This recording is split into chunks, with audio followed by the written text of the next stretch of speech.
Daniel Albert ဘောလုံးလောကမှာအောင်မြင်မှုများစွာနဲ့စူဖလားပေါင်း43ခုထိစုခုထားနိုင်ခဲ့တဲ့ဆွဲစုံရဘရာဇီးညာနောက်ခံလူတူအဖြစ်မြက်ခင်းစိမ်းပေါ်မှာအောင်မြင်မှုတွေများစွာစုခုခဲ့တယ်။ဒါပေမဲ့ဘွားဆက်ကြောင်းအနိမ့်ပိုင်းရောက်လာချိန်မှာတော့သူ့ရဲ့အောင်မြင်မှုတွေအားလုံးဟာတရားရုံးခွင့်မှာတော့အဆုံးထိကျဆင်းသွားခဲ့ရပါပြီ။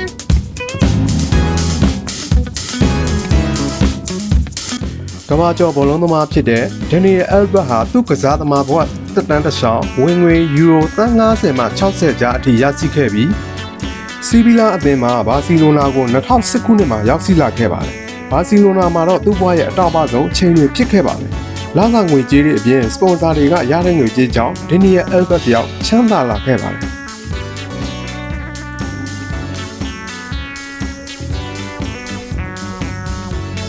2023ဇန်နဝါရီလမှာတော့တာယာအေဂျင့်နဲ့သူ့ဘဝတစ်ခုလုံးမှုန်တိုင်းထန်ခဲ့ပြီးဘာစီလိုနာမြို့မှာရှိတဲ့ကလပ်တစ်ခုမှာမိန်းကလေးတဦးကိုလိမ်ပိုင်းဆိုင်ရာစော်ကားမှုတွေပြုလုပ်ခဲ့တဲ့ဆိုတဲ့စွဲချက်နဲ့ Albert တယောက်အဖမ်းခံရချိန်မှာတော့ဘောလုံးလောကတစ်ခုလုံးကတော်လုံးခြောက်ခြားသွားခဲ့ပါတယ်2024ဖေဖော်ဝါရီလမှာတော့တရားရုံးက Daniel Albert ကိုထောင်ဒဏ်4နှစ်နဲ့6လ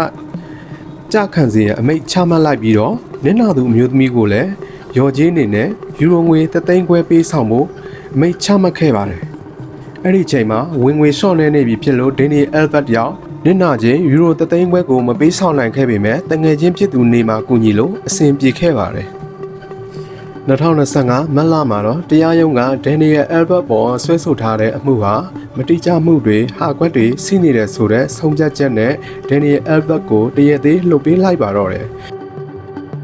မတရားအမှုဆင်ထားတဲ့အမျိုးသမီးရဲ့ဆောက်လွဲချက်တွေကစေသွားနောက်လိုက်မညီသလိုသက်သေမခိုင်လုံမှုတွေကြောင့် Albert အနေနဲ့အမှုကလွတ်ခဲ့ပေမဲ့သူ့ရဲ့အချိန်ဂုဏ်သိက္ခာတက်လန်းငွေကြေးနဲ့မိသားစုစသည်ဖြင့်အရာရာအလုံးနီးပါးကဆုံးရှုံးသွားခဲ့ပါပြီ။တစ်ချိန်ကဒေါ်လာသန်းပေါင်းများစွာချမ်းသာပြီးလက်ပြားငွေတီးခဲ့တဲ့ကမ္ဘာကျော်တယောက်ကနေ